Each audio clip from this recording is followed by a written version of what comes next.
Assalamualaikum warahmatullahi wabarakatuh. Bismillahirrahmanirrahim. Alhamdulillahi rabbil alamin. Nahmaduhu wa nasta'inuhu wa nastaghfiruh. Wa na'udzu billahi min syururi anfusina wa min sayyiati a'malina. May yahdihillahu fala mudhillalah wa may yudlil fala hadiyalah. Ashhadu an la ilaha illallah wahdahu la syarikalah wa ashhadu anna Muhammadan abduhu wa rasuluhu la nabiyya ba'dah. Allahumma fasalli wa sallim wa barik ala nabiyyina Muhammadin wa ala alihi wa ashabihi wa man tabi'ahum bi ihsanin ila yaumiddin, amma ba'du. Allahumma allimna ma yanfa'una wanfa'na bima 'allamtana. Allahumma zidna ilman nafi'a wa amalan mutaqabbala. Amin ya rabbal alamin. Ibu sekalian yang dimuliakan Allah Subhanahu wa taala, alhamdulillah pada pagi hari ini Allah pertemukan kita kembali dalam majlis ilmu ini. Mudah-mudahan majlis kita diberkahi dan diridhai Allah Subhanahu wa taala. Amin ya rabbal alamin. Baik, Ibu sekalian, seperti biasa kita mulai pengajian kita dengan sama-sama ya, berbarengan kita membaca doa-doa yang sudah ada di hadapan kita ya, untuk kita lancarkan ya, syukur-syukur dapat kita hafalkan.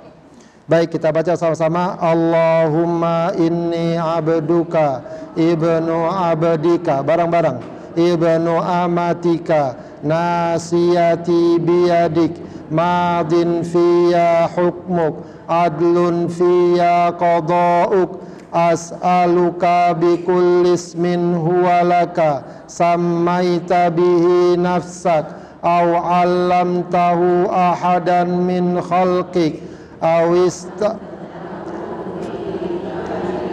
ista'tharta bihi fi ilmil ghaibi 'indak an taj'alal qur'ana rabi'a qalbi wa nura sadri wa jalaa huzni wa dhahaba hammi.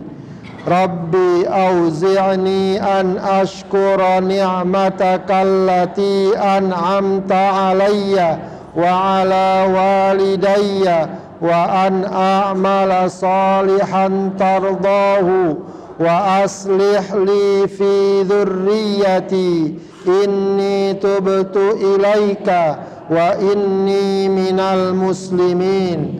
Allahumma kfini bihalalika an haramik wa aghnini bifadlika amman siwak.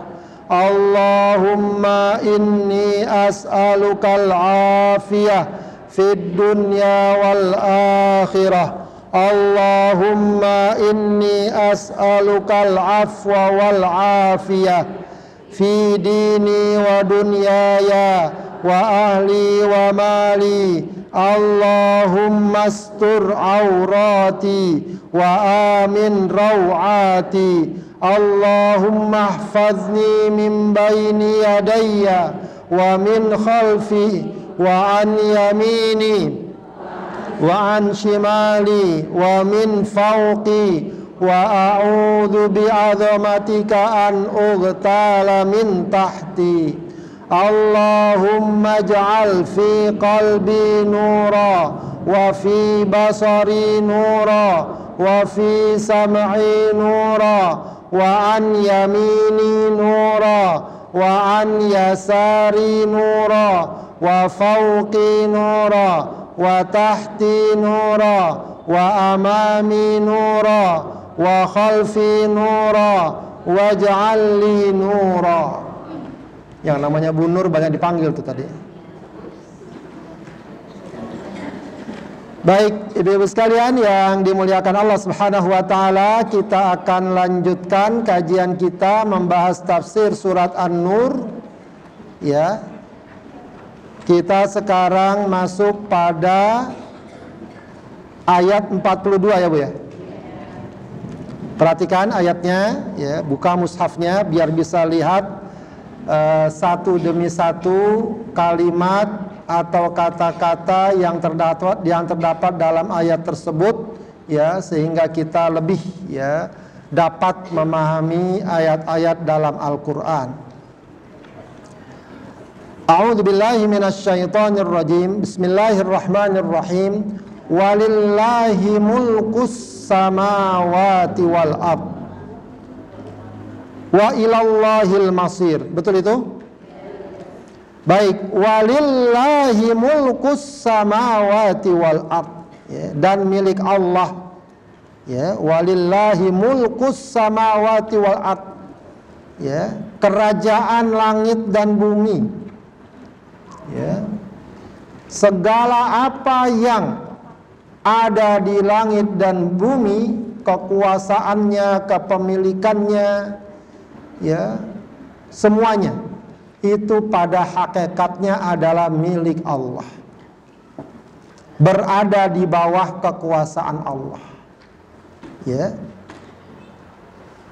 berada di bawah kerajaan Allah. Jadi Allah disebut Malikul Mulk, raja di atas raja. Kalau di dunia sekarang banyak orang yang mengaku raja, mengaku pemimpin, maka yang sesungguhnya menjadi raja, menjadi penguasa, ya, langit, bahkan, ya, langit dan bumi adalah Allah Subhanahu wa ta'ala.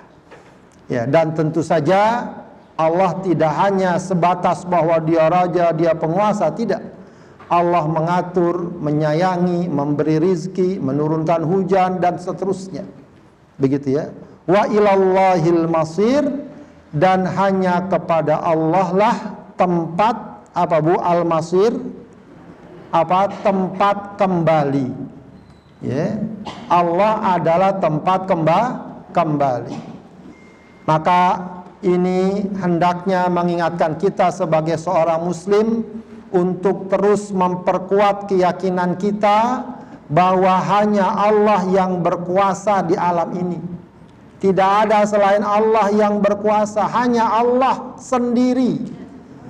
Ya, maka akidah kita disebut akidah tauhid, ya, akidah yang mengesahkan Allah dalam segala hal, dalam kekuasaannya, dalam kekuatannya, dalam penghambaan seorang hamba kepadanya.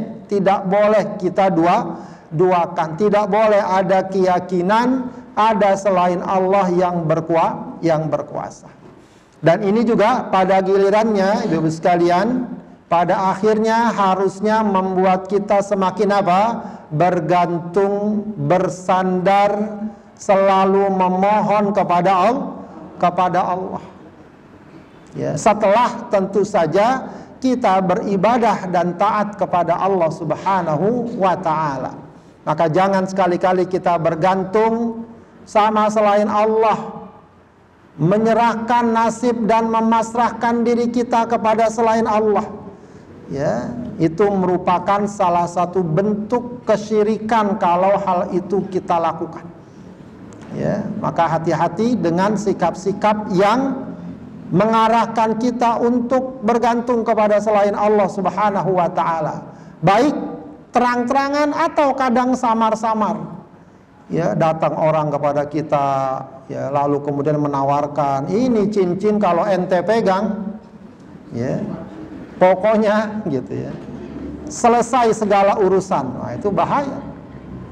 Ya, jangan kemudian kita bergantung atau datang ke dukun, ya, atau mungkin ke orang-orang pintar dibilang begitu, ya, minta kita peganganlah, jimatlah atau semacamnya, ya, agar selamat, agar karir bagus dan seterusnya. Ya, itu sedikit banyak, ya, dapat mengarahkan kepada keyakinan adanya selain Allah yang maha menentukan. Ya, lain halnya kalau kita datang kepada orang alim, seorang ulama, kita minta didoakan. Nah, itu beda. Ya, minta didoakan. Ya, karena ujungnya nanti kita bergantung kepada Allah Subhanahu wa ta'ala. Begitu, ya. Baik. Kemudian Allah Subhanahu wa taala ya, juga menjelaskan dalam ayat ini wa ilallahil masir, dan ya, Allah lah tempat kembali. Ya, sudah sering kita katakan bahwa kalau di dunia orang masih bisa mengaku ini itu, tapi di akhirat semuanya tidak ada pengecualian. Siapapun akan kembali kepada Allah. Wa ilallahil masir, Allah tempat kembali. Maka ungkapan yang sangat akrab kita ucapkan ya, adalah ungkapan namanya apa Bu? Istirja. Apa Bu istirja tuh? Bacaan apa namanya istirja? Kita tahu bacaannya, cuma istilahnya nggak tahu. Apa istirja? Ucapan inna lillahi wa inna ilaihi raji'un. Ya, itu istilahnya apa? Istirja. Kayak kita bilang alhamdulillah, apa istilahnya? Istilahnya apa Bu? Hamdalah. Kalau kita bilang astagfirullah, apa namanya? Istighfar. Kalau kita bilang la haula wala quwata illa billah, apa namanya? Namanya hauqalah. Hauqalah. Jarang mungkin istilah digunakan ya. Kalau a'udzubillah, apa namanya? Ta'awudz atau isti'adzah. Itu ada istilah-istilahnya. Nah, ucapan inna lillahi wa inna ilaihi raji'un itu ucapan namanya istirja, yang di dalamnya mengandung keyakinan apa? Bahwa kita ini hakikatnya adalah milik Allah. Nah, sama nih, walillahi mulkus samawati wal ard, kita ini milik Allah. Ya. Allah kasih, kadang Allah ambil. Ya, makanya kadang-kadang kita kalau dapat musibah, kalau kita mudah meyakini ini, insya Allah mudah kita terima. Dapat musibah tiba-tiba ini hilang, itu rusak. Kalau kita kembalikan kepada Allah, berarti apa? Itu sedang diambil oleh Allah, kemarin diberikan sama kita. Ya, maka kita akan lebih ringan untuk menerima takdir Allah, ujian yang kita hadapi. Ya. Inna lillahi wa inna ilaihi raji'un. Nah, ini penerjemahan wa ilallahil masir, dan kepada Allah tempat kembali. Ya, kita semua akan kembali kepada Allah.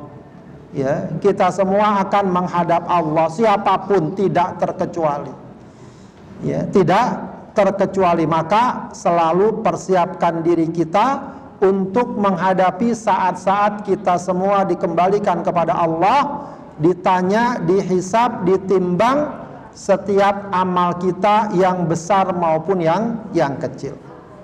Baik, Bapak sekalian, berikutnya adalah Allah menjelaskan salah satu proses alam yang terjadi, dan ini banyak disebut dalam ayat lain dalam Al-Quran, di antaranya dalam surat An-Nur, untuk menjelaskan tentang salah satu bentuk kekuasaan Allah, yaitu apa? Menurunkan hujan. Allah katakan alam taro annallaha, alam taro, tidakkah kamu melihat, annallaha, sesungguhnya Allah, yuzji sahaba, yuzji sahaba. Apa yuzji sahaba? Menggiring awan. Ya, jadi Allah tuh menggiring awan, pelan-pelan digiring awan tuh ya. Masya Allah, kalau kita lihat kadang-kadang awan tuh besar, dia bergerak. Ya, dia bergerak banyak, besar. Summa yu'allifu bainahu, awan itu bergiring, lalu akhirnya bertemu dengan awan yang lain. Ya, jadi apa? Jadi gabung dia, dikit awan satu gitu ya, gabung-gabung jadi apa? Jadi banyak. Ya, ayyadummu ba'duhu ba'da, satu sama lain bergabung. Ya. Kemudian yang fayaj'al al-qita al-mutafarriqa qit'atan wahidah, sehingga yang tadinya awan-awan kecil menjadi awan besar. Tsumma yaj'aluhu rukama. Kemudian awan itu menjadi apa? Rukama. Rukama itu ba'duhu fawqa ba'd, satu di atas yang lain, artinya berlapis-lapis, awannya tebal. Ya, satu awan di atas awan lagi, di atas awan lagi, begitu ya. Ya, kalau kita naik pesawat makanya begitu tuh, awan tuh berlapis-lapis, ya, tebal. Ya. Fataral wadqa yakhruju min khilalih. Ya, maka kemudian kamu akan saksikan al-wadqa. Apa al-wadqa dalam ayat ini artinya? Hujan. Ya, hujan. Yakhruju. Apa bu? Kharaja yakhruju artinya keluar. Min khilalih, dari sela-selanya. Ya, dari celah-celahnya. Jadi awan tadi itu sudah satu demi satu, sedikit-sedikit berkumpul, lalu bergabung, lalu kemudian dari sela-sela itulah kemudian keluar air hujan. Ya, keluar air hujan. Ya, dan memang ini perkara yang secara sains atau ilmu pengetahuan sekarang ya begitu memang proses air hujan turun. Ya, kalau di penjabaran detail itu apa? Air hujan turun itu prosesnya ada 3. Pertama apa? Penguapan. Yang kedua apa tuh? Ya, penggumpalan lah ya, berkumpul tadi itu. Dari awan ke satu sedikit demi sedikit, ya, sudah dia berkumpul. Ya, akhirnya jadi berat itu awan katanya. Ya. Kemudian terjadi lagi proses berikutnya, ya, uap itu menjadi ya benih-benih air kemudian turun. Ya, begitulah proses hujan itu. Ya, Allah Subhanahu wa taala yang menurunkan hujan, yang mengaturnya, yang berkuasa menjadikannya demikian. Ya, fataral wadqa yakhruju min khilali wa yunazzilu minas sama'i min jibalin fiha barad. Dan dia Allah menurunkan dari langit, ya, minas sama. Ya, langit di sini para ulama umumnya mengartikan apa? Awan juga, bukan langit yang paling tinggi, bukan. Ya, karena hujan itu dari awan, bukan dari langit yang lebih tinggi. Ya, jadi Allah turunkan minas sama min jibalin, dari gunung fiha min barat. Ya, dari gunung yang di dalamnya ada barat. Ya, gunung ini juga maksudnya adalah ya gumpalan awan. Ya, gumpalan awan min barodin. Ya, barat itu apa buatnya barat? Barat itu apa? Batu es ya. Mungkin kalau di kita agak jarang ya. Suka pernah ada turun hujan batu es. Ada tapi jarang. Kalau di beberapa negeri lain di Arab itu sering ya, hujan batu es. Jadi kayak kerikil gitu. Jadi kalau udah ada bunyi kelontang, itu berarti batu es tuh ya. Fayusibu bihi may yasha, maka ada yang Allah timpakan, kenakan siapa yang dia kehendaki, wa yasrifu amman yasha, dan ada juga yang tidak Allah timpakan air hujan tersebut kepada yang dia kehendaki. Yakadu sana barqihi yadhhabu bil absar. Sementara itu apa namanya? Kilatan-kilatan sana barqihi, kilatan-kilatan itu yadhhabu bil absar. Ya, kalau bahasa kita itu menyilaukan pandangan ya. Jadi di sela-sela hujan sebagaimana kita ketahui yang namanya petir, guntur itu akan terjadi. Ya, apalagi di kota kita, di Depok. Di Depok itu terkenal sebagai daerah yang banyak petirnya. Makanya ada kampung apa? Ada pondok petir ya. Itu terkenal tuh, ya. Depok ini daerah yang paling banyak petirnya. Nah, itu juga Allah jelaskan bahwa di sela-sela saat turunnya hujan, ya, itu terjadi kilatan petir yang kadang-kadang menyilaukan mata. Baik, Allah Subhanahu wa taala jelaskan ini untuk memberikan gambaran tentang kekuasaan Allah Subhanahu wa taala terhadap alam ini. Ya, meskipun tentu ada proses ilmiahnya, ada sebabnya, tapi hakikatnya yang mengatur, yang menurunkan, yang tidak menurunkan hujan adalah Allah Subhanahu wa ta'ala. Dan ibu-ibu sekalian, perhatikan ayat ini turun pada 14 atau 15 abad tahun yang lalu. 15 abad yang lalu. Yang saat itu ilmu pengetahuan belum semaju sekarang. Tapi Allah sudah menjelaskan terjadinya proses hujan secara ilmiah. Itu menunjukkan apa? Tidak mungkin kalau hal itu dinyatakan, disampaikan oleh manusia. Karena ilmu pengetahuan belum sampai ke situ. Ya, ini menunjukkan bahwa Al-Quran adalah kalamullah. Ya, Allah yang menyampaikan dan memberitakannya, proses itu terjadi, ya, dan itu yang benar-benar terjadi secara ilmiah. Ya, mungkin kalau kita, ya, sebelum adanya ilmu pengetahuan sekarang, memperkirakan hujan mungkin tiba-tiba saja datang dari langit atau dari mana. Tapi Allah sudah menjelaskan bahwa itu adalah proses alami yang wajar, yang memang sedemikian rupa prosesnya, dari uap lalu kemudian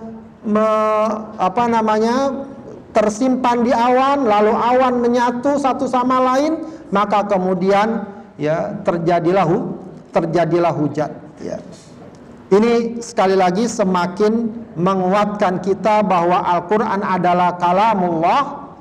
Ya, Al-Quran adalah firman Allah yang di dalamnya mengandung kebenaran, bukan hanya kebenaran yang bersifat ajaran syariat, tapi juga berita-berita yang ya mengandung ilmu pengetahuan yang kita kenal sekarang.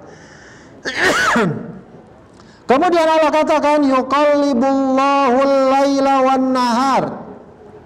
Ya. Yuqallibullahul laila wan nahar. Yuqallibu itu artinya apa? Qallaba yuqallibu. Apa artinya? Membolak-balikkan. Dari kata hati memang, qalbun. Tapi artinya qalb itu qallaba yuqallibu artinya apa?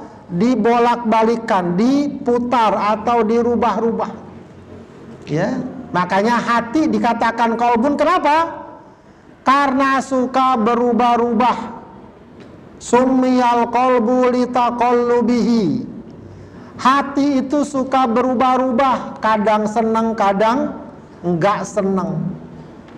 Ya, kemarin suka, sekarang tidak suka. Ya, itu hati manusia. Dia enggak begitu aja terus. Ya. Ada saja namanya hati, perasaan manusia, ya. Itu tidak bisa lurus saja, enggak bisa. Ya, ibu-ibu sama suami sebegitu cintanya pernah kesel nggak? Sering katanya. Sering. Ya, namanya hati. Ya, namanya hati. Kadang kita senang sama satu makanan, besok nggak suka. Ada aja lagi saatnya kita nggak suka. Ya, itu namanya hati, suka berubah-ubah.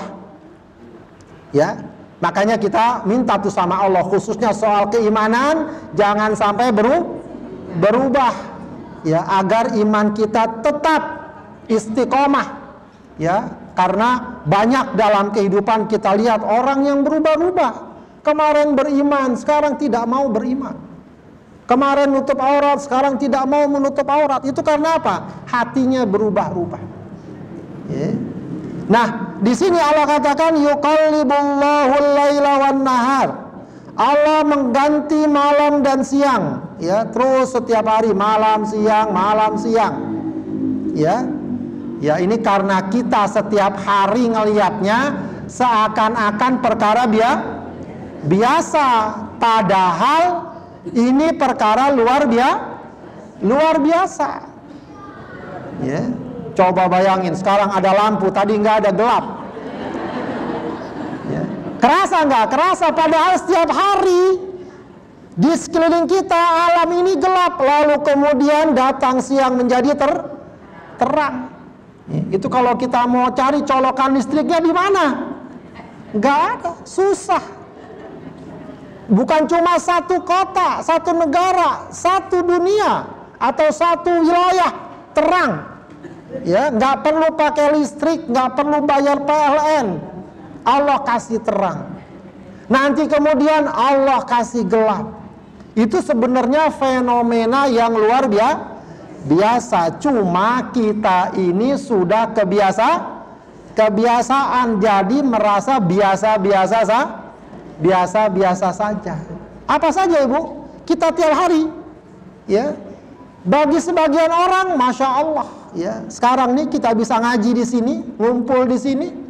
Bagi sebagian orang itu mungkin ada impian, aduh pengen, ya. Cuma karena ada yang sakit, ada yang sibuk, ada yang di tempatnya nggak ada pengajian.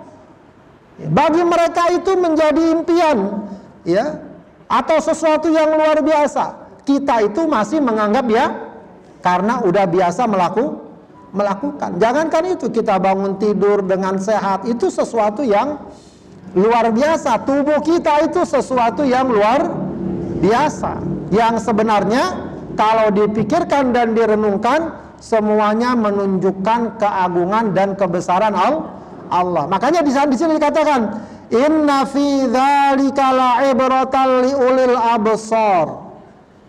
Peristiwa ini, peristiwa bergilirnya malam dan siang, itu sebenarnya apa? Ibrah, menjadi dalil, menjadi petunjuk, menjadi pelajaran.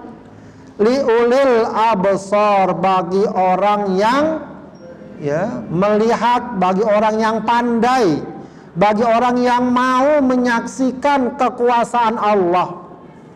Ya, jadi malam dan siang ini, ya, yang bergiliran datang itu sebenarnya adalah ya, merupakan bagian dari kekuasaan Allah yang kalau kita renungkan, nggak ada manusia yang mampu bikin malam dan siang, nggak ada. Ya, siapa yang bisa bikin malam siang berubah? Terang nanti gelap, terang lagi, gelap lagi. Tidak, itu aja udah cukup bagi kita untuk merenungi, menyadari kebesaran dan keagungan Allah Subhanahu wa ta'ala, ya. Makanya seorang muslim hendaknya memang jangan lepas dari zikrullah, dari mengagungkan Allah, baca subhanallah, baca alhamdulillah, baca Allahu akbar. Karena setiap waktu, setiap saat tidak lepas dari keagungan dan kebesaran Allah Subhanahu wa ta'ala. Kemudian Allah tambahkan lagi, bagaimana Allah menciptakan, wallahu khalaqa kulla dabbah, ya. Dan Allah Subhanahu wa ta'ala menciptakan semua makhluk yang melata. Dabbah itu makhluk melata, ya, termasuk manusia, hewan, manusia, makhluk melata, makhluk yang jalan, ya, yang berjalan di muka bumi.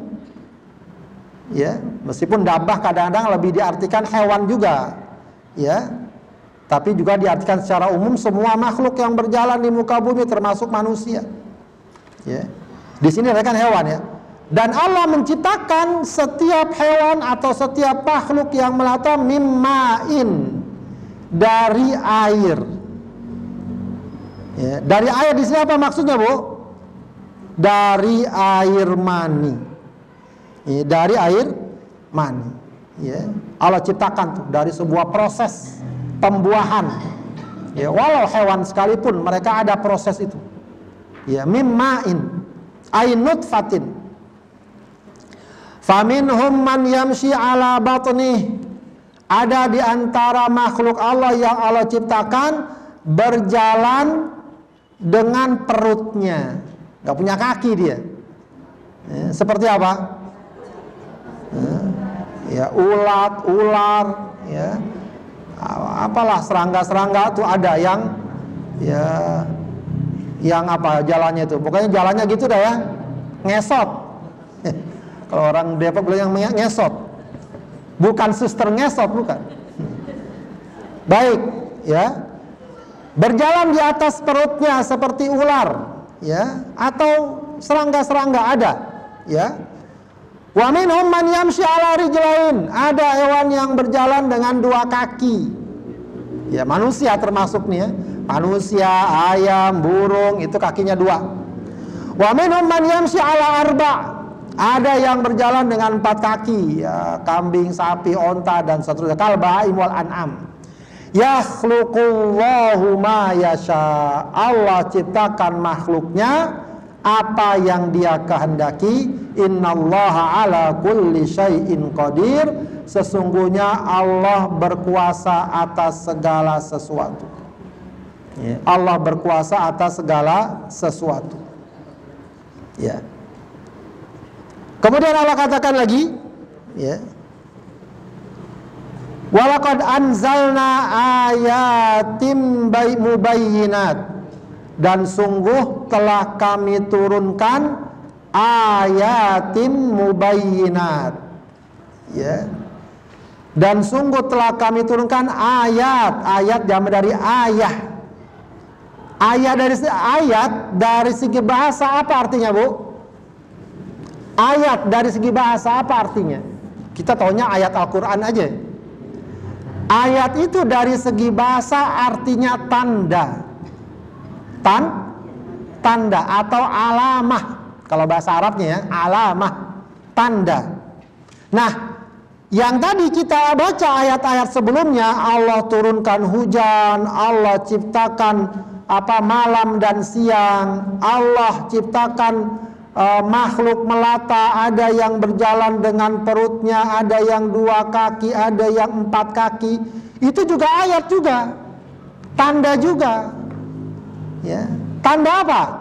Tanda kebesaran Allah. Disebut ayat juga. Cuma kalau dalam kajian ilmiah disebut ayat apa namanya? Ayat kauniyah. Ayat kauniyah. Tanda-tanda kebesaran Allah dalam bentuk apa? Dalam bentuk penciptaan atau fenomena alam.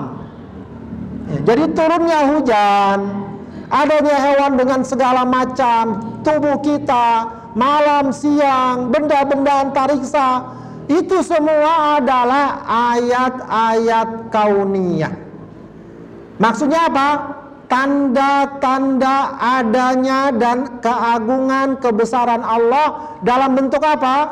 Dalam bentuk penciptaan Allah, dalam bentuk penciptaan alam. Ya. Ada langit, ada bulan, ada benda antariksa, ada tumbuhan, ada hujan. Itu mungkin gak terjadi dengan sendirinya? Mungkin gak? Tidak mungkin. Sangat tidak mungkin. Akal nggak mungkin mengatakan dia nongol gitu aja sendiri, nggak mungkin.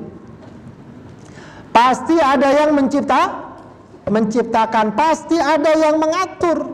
Jangankan yang besar kayak matahari, ya, sebuah jarum kecil saja kita tidak akan meyakini kalau dia ada dengan sendirinya. Pasti ada yang buat.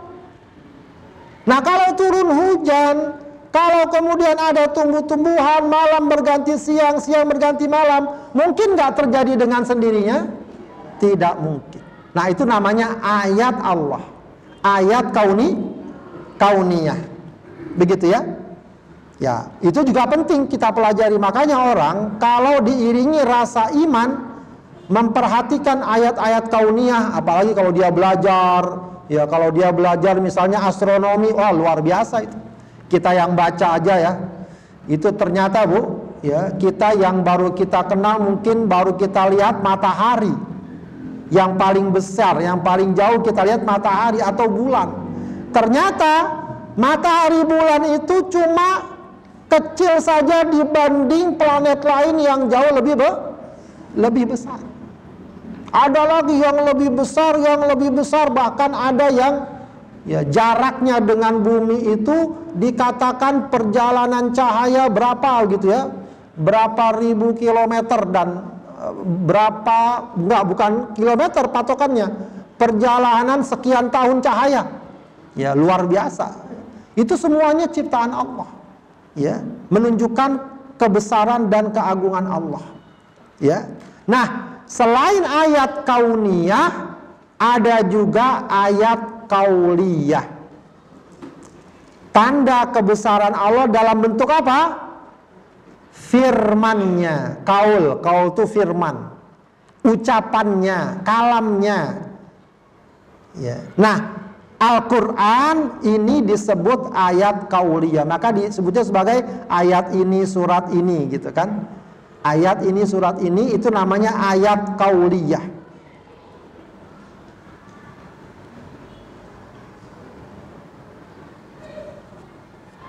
Nah, makanya setelah Allah jelaskan tadi beberapa penciptaan dan kekuasaan Allah terhadap alam ini, Allah turunkan ayat berikutnya, laqad anzalna ayatin mubayyinat. Laqad itu namanya huruf taukid, lamnya, kodnya taukid, sungguh, dua tuh. Sungguh banget lah kalau artinya kita ya. Sungguh, anzalna, telah kami turunkan ayatin mubayyinat. Ayat jama dari ayah, tanda. Mubayyinat ay bayyinat, yang jelas. Udah Allah sebutkan ayat-ayatnya yang jelas. Apa yang dimaksud ayat-ayatnya yang jelas? Dalam tafsir Al-Jalalain disebutkan hiyal Quran. Yang dimaksud adalah Al-Quran. Jadi sudah Allah turunkan Al-Quran yang di dalamnya terdapat kalamullah yang jelas, dapat kita pelajari, dapat kita baca, ya, dan juga tentu berdasarkan bimbingan para ulama kita jadi tahu jelas, ya. Tentu tujuannya apa? Agar jadi petunjuk. Wallahu yahdi may yasha. Allah Subhanahu wa taala memberikan hidayah siapa yang Dia kehendaki ila siratim mustaqim, ke jalan yang lurus, ya, ke jalan yang lurus. Maksudnya siratim mustaqim apa? Dinil Islam, ke jalan agama Islam. Jadi ada ayat kauniyah yang kalau kita renungkan akan menambah keimanan kita kepada Allah. Ada ayat kauliyah yang akan memberikan kita arahan dan petunjuk, ya, untuk dapat beriman dan beribadah kepada Allah. Jadi orang kalau betul-betul menyadari dan merenungkan, pasti dia akan sampai pada kesimpulan ini alam pasti ada yang menciptakan. Yang menciptakan maha besar, maha agung. Cuma bisa jadi dia nggak tahu apa yang dimaksud. Nah, ada ayat kauliyah menjelaskan bahwa itu semua penciptanya adalah Allah. Bagaimana agar kita tunduk beribadah? Disebutkan dalam Al-Quran bagaimana kita beribadah. Nanti juga dijelaskan oleh Rasulullah SAW. Kemudian Allah katakan wa yaquluna amanna billahi wa birrasuli wa ata'na thumma yatawalla fariqum minhum min ba'di dzalik wa ma ulaika bil mu'minin. Nah, wa yaqulun, dan mereka berkata, mereka ini ternyata siapa? Orang-orang munafik. Ya, orang-orang munafik. Ya, ketahuan entar di mana? Ketahuan entar di akhir ayat. Amanna billah. Amanna, kami beriman kepada Allah. Artinya kami membenarkan Allah.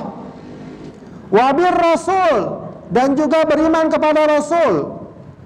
Wa ata'na, kami juga taat atas ketetapan hukum yang ada.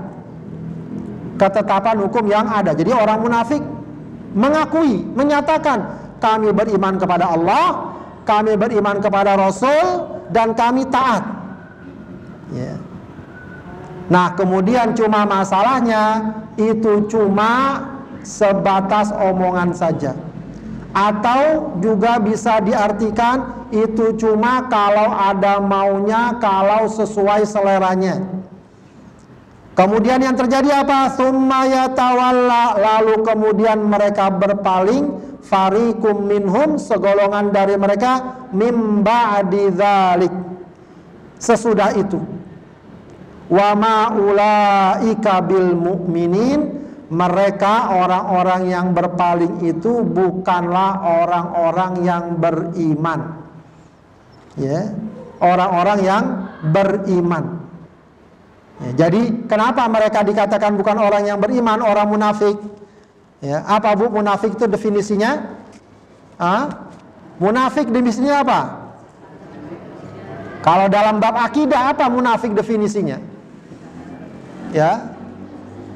Kalau yang dibilang munafik kalau ngomong berdusta itu disebutnya adalah munafik amali, nifak amali, praktis. Bisa aja orang beriman ada yang kayak gitu. Itu artinya tanda munafik. Tapi kalau munafik dalam bab akidah apa? Dia mengucapkan dengan lisannya keimanan, tapi dalam hatinya masih menyimpan kekufuran. Itu namanya munafik. Ya.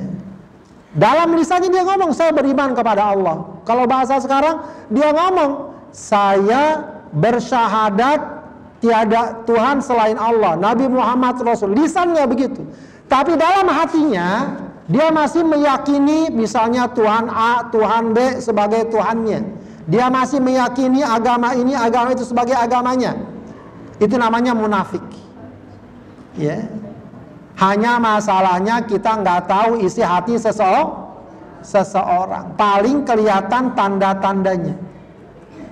Nah, salah satu tanda-tandanya apa?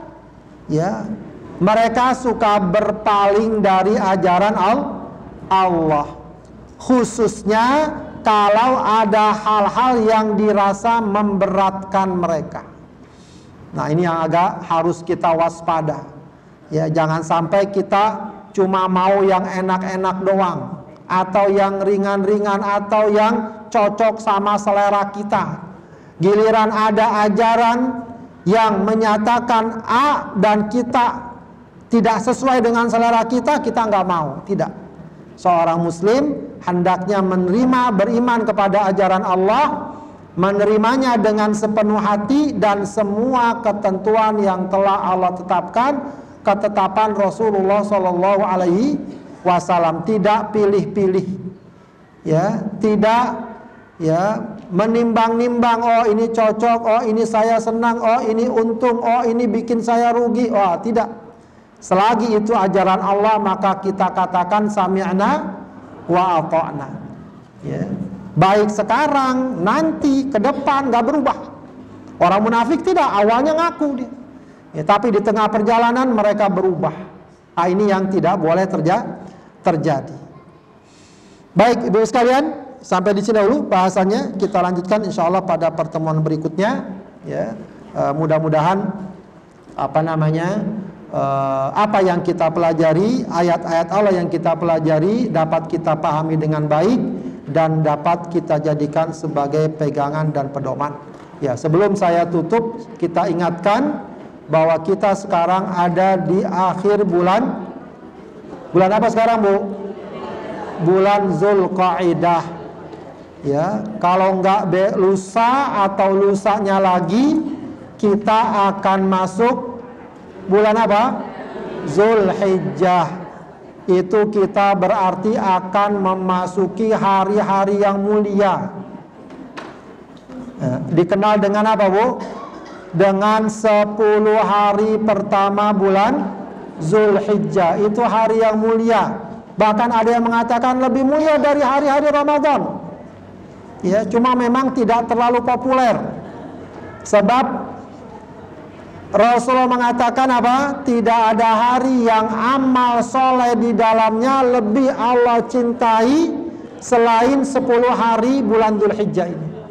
Maka amal soleh apapun yang kita lakukan di hari-hari ini itu menjadi istimewa, menjadi lebih bernilai, lebih berbobot dan dicintai Allah. Ya, maka Ibu sekalian perhatikan, masuk nanti apakah Rabu atau Kamis, kita lihat pengumumannya. Berarti kita masuk 1 Dzulhijjah, 10 hari itu maksimalkan dengan ibadah dan amal soleh. Kalau mau puasa dari tanggal 1 sampai tanggal 9 bagus. Ya. Tapi paling tidak minimal tanggal 9. Tilawah Qur'annya bisa kita perbanyak, sodakohnya bisa kita perbanyak, begitu ya. Dan juga kalau ada kemampuan jangan lupa ikut berkurban. Ya, jika Allah berikan rizki, kemudahan rizki, maka jangan lupa untuk berkurban. Dan kalau sudah niat kurban, maka masuk 1 Dzulhijjah sunnahnya tidak potong kuku, tidak potong rambut bagi yang berkurban sampai kurbannya disembelih. Itu sedikit ketentuan. Dan ada lagi satu amalan yang ringan yang juga dianjurkan Rasulullah untuk kita perbanyak. Apa? Kata Rasul, fa'akthiru fihinna takbir wa tahlil wa tahmid. Perbanyak takbir, tahlil dan tahmid. Ya, bacaannya seperti bacaan takbiran. Allahu akbar, la ilaha illallah, wallahu akbar, Allahu akbar walillahil hamd. Baca itu yang banyak. Kapan saja. Ya, itu namanya takbir mutlak. Dari tanggal 1 sampai tanggal 13 bahkan. Nanti ada takbir muqayyad, namanya takbir muqayyad, ya, itu dari tanggal 9 Dzulhijjah sampai tanggal 13. Muqayyad itu dibacanya habis sholat fardu sebelum zikir sholat. Ya, jadi baca itu, ya, sambil masak, sambil bengong, ya, sambil antri di kendaraan atau apa, baca aja. Ya, itu satu ibadah yang ringan yang insya Allah kita semua bisa melakukannya. Ya, jadi semua orang punya kesempatan untuk mendapatkan amal terbaik di 10 hari Dzulhijjah. Ya. Baik ibu sekalian, demikian. Mudah-mudahan Allah berikan kita kesehatan dan kemudahan dalam segala urusan. Ada pertanyaan, silakan. Silakan. Apabila kita berkurban, tapi atas nama satu keluarga, misalnya pulang kurbannya untuk satu keluarga.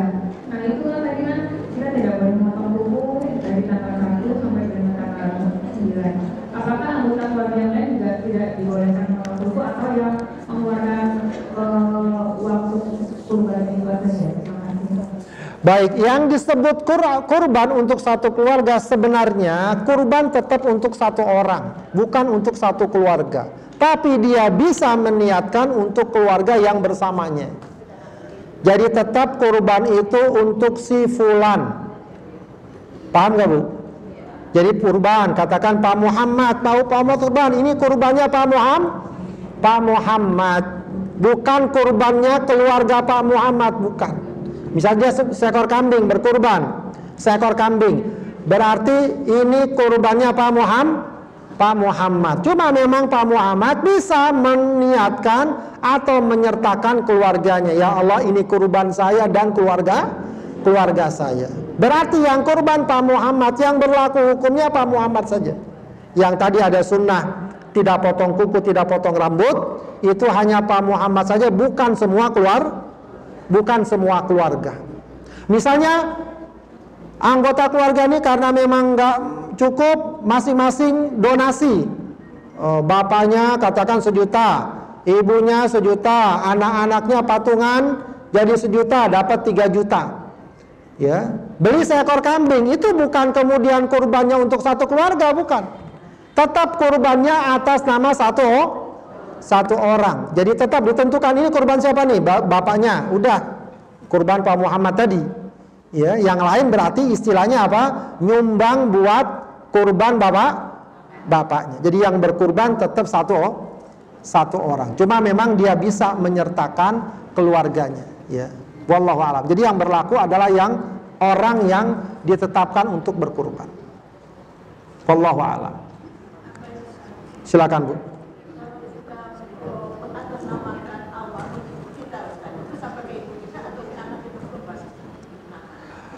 Baik, kurban untuk orang yang sudah wafat umumnya para ulama membolehkan. Perhatikan babnya membolehkan. Ya, cuma wallahu alam, ya lebih baik kalau kita berkurban atas nama kita, ya, dan kita doakan orang tua atau siapa, dan insya Allah mereka juga bagian dari keluarga kita, dia masuk sebagai pahala kurban. Tapi kalau mau berkurban atas nama orang yang sudah wafat tidak mengapa, boleh. Sebab kenapa boleh kata para ulama? Karena kurban adalah ibadah maliyah, ibadah yang bersifat harta. Kalau ibadah bersifat harta, kita bisa niatkan untuk orang lain yang sudah wafat. Misalnya kita sedekah, kita niatkan untuk orang tua yang sudah wafat, itu boleh. Itu dibolehkan. Ya, Rasulullah ketika ada sahabat yang menanyakan hal tersebut, dia mengatakan nggak apa-apa. Tasoddaq li ummika, sodakolah untuk ibumu. Ya, jadi kalau sifatnya ibadah yang bersifat harta. Jadi kalau misalnya kita kurban lalu diniatkan untuk yang sudah wafat, berarti kita tidak berkurban. Ya, kita mungkin dapat pahala sedekah karena memberikan kurban untuk yang sudah wafat. Cuma wallahu alam, ya, wallahu alam lebih utama kita tetap kurban atas nama kita, lalu untuk yang sudah wafat kita doakan atau kita masukkan sebagai bagian dari keluarga kita yang insya Allah juga mendapatkan pahala kurban. Wallahu a'lam. Baik, ada lagi Bu pertanyaannya? Silakan. Kalau misalnya kita kurbannya dibayarin sama suami, Pak Ustaz, itu Ya. yang berkurban atas nama kita atau orang yang mengeluarkan uangnya. Terus kalau misalnya dalam satu keluarga, misalnya sapi itu kan untuk 7 orang. Ya, ya. Bayarnya si bapaknya juga, tapi untuk 7 orang keluarganya. Apakah semua 7 orang ini harus melakukan hal yang sama, tidak boleh potong kuku, tidak boleh sama sebelum kurbannya dipotong? Baik, baik. Sekali lagi itu bisa dilakukan, ya, dapat dilakukan. Ya, cuma lagi-lagi kita katakan kalau suami itu yang punya uang maka dia yang berkorban, gitu ya. Dia yang berkorban. Tapi dia ingin memberi, oh saya pengen istri korban atas nama istri, maka berarti istrinya yang berkorban. Ya, suami dapat pahala memberikan sedekah kepada istri atau kepada anak-anaknya. Berarti yang berkorban adalah istrinya. Ya, berarti yang berlaku ketentuan adalah istrinya. Ya, bukan suaminya. Begitu. Lain halnya kalau tadi dia beri seekor sapi, maka kebetulan pas seluruh anggota keluarga ada 7, maka semuanya disertakan sebagai pekurban. Ya, semuanya berlaku ketentuan. Ya, berlaku ketentuan tersebut. Ya. Cuma memang kalau kita misalnya kita ingin berkurban untuk atas nama orang tua atau siapa yang masih hidup, itu hendaknya kita beritahu orang yang kita atasnamakan tadi. Ya, misalnya ada di kampung, bapaknya ada di kampung, dia potongin kurban di sini, dikasih tahu, Pak, bapak kurban ya, udah ada nih kambingnya di sini. Agar apa? Agar dia niat berkurban. Ya, agar dia niat berkurban, sebab kurban juga butuh niat. Ya, maka diniatkan untuk berkurban. Paling enggak dia tahu dan dia niat berkurban agar dia tahu. Jangan sampai dia tidak tahu. Begitu ya. Paling enggak anak-anaknya, kalau memang anak-anaknya mau dimasukkan, berarti masing-masing dikasih tahu bahwa kalian berkurban, ya, meskipun pakai duit bapak, gitu ya. Meskipun pakai duit bapak. Meskipun wallahu alam, kalau seandainya sang bapak tersebut beli seekor sapi, lalu dia berkurban atas nama dia sendiri, tetap saja keluarganya juga dapat pahala kurban. Begitu ya. Wallahu a'lam. Sudah, silakan Bu. Ada speakernya nggak? Coba kasih. Ada mic-nya, kasih mic-nya.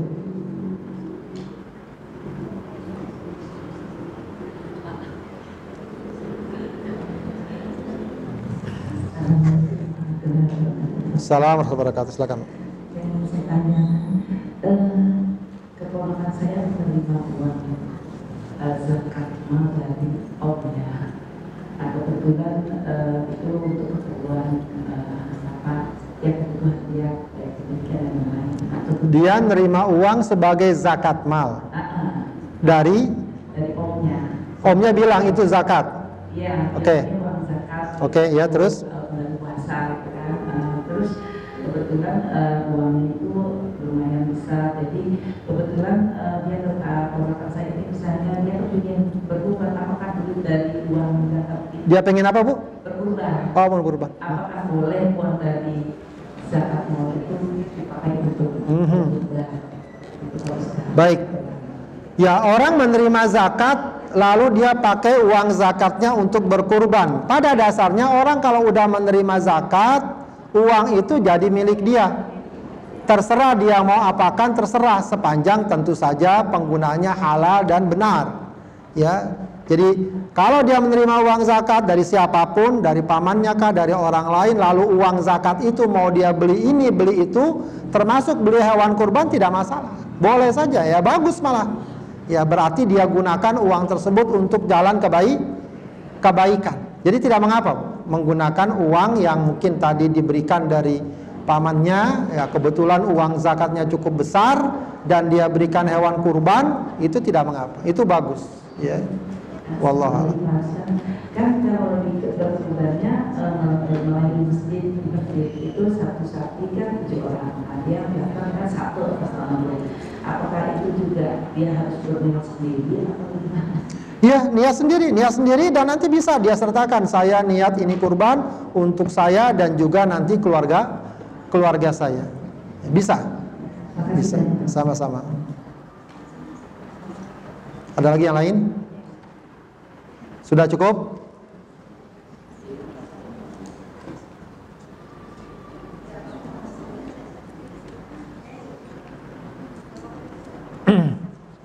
Baik, cukup ya? Kalau cukup kita akhiri pengajian kita dengan khatmul Quran. Allahumma arhamna bil Quran waj'alhu lana imaman wa nura wa hudaw wa rahmah. Allahumma dhakkirna minhu ma nasina wa 'allimna minhu ma jahilna warzuqna tilawatahu ana al-laili wa atrafan nahar waj'alhu lana hujjatan ya rabbal alamin. Astaghfirullahaladzim, astaghfirullahaladzim, astaghfirullahaladzim. حمدا يوافي نعمه ويكافئ مزيده يا ربنا وإلهنا لك الحمد ولك الشكر كما ينبغي لجلال وجهك وعظيم سلطانك. اللهم صل على سيدنا محمد وعلى آل سيدنا محمد. اللهم إنا نسألك بأن لك الحمد لا إله إلا أنت المنان بديع السماوات والأرض يا ذا الجلال والإكرام يا حي يا قيوم. اللهم إنا نسألك بأننا نشهد أنك أنت الله لا إله إلا أنت الأحد الصمد الذي لم يلد ولم يولد ولم يكن له كفوا أحد. ربنا تقبل منا إنك أنت السميع العليم وتب علينا إنك أنت التواب الرحيم. اللهم يا مقلب القلوب ثبت قلوبنا على دينك. اللهم يا مقلب القلوب ثبت قلوبنا على طاعتك. ربنا اغفر لنا ولوالدينا وارحمهما كما ربيانا صغارا. ربنا هب لنا من أزواجنا وذرياتنا قرة أعين واجعلنا للمتقين إماما. اللهم ارزقنا ذرية صالحة. اللهم ارزقنا ذرية صالحة. اللهم انصر إخواننا المسلمين في غزة. اللهم انصر إخواننا المسلمين في غزة. اللهم أفرج عليهم صبرا وثبت أقدامهم. اللهم انصر المجاهدين في فلسطين على اليهود الغاصبين المعتدين. اللهم انصرهم نصرا مؤزرا يا رحمن يا رحيم. ربنا آتنا في الدنيا حسنة وفي الآخرة حسنة وقنا عذاب النار. سبحان ربك رب العزة عما يصفون وسلام على المرسلين والحمد لله رب العالمين. سبحانك اللهم وبحمدك أشهد أن لا إله إلا أنت أستغفرك وأتوب إليك. السلام عليكم ورحمة الله وبركاته.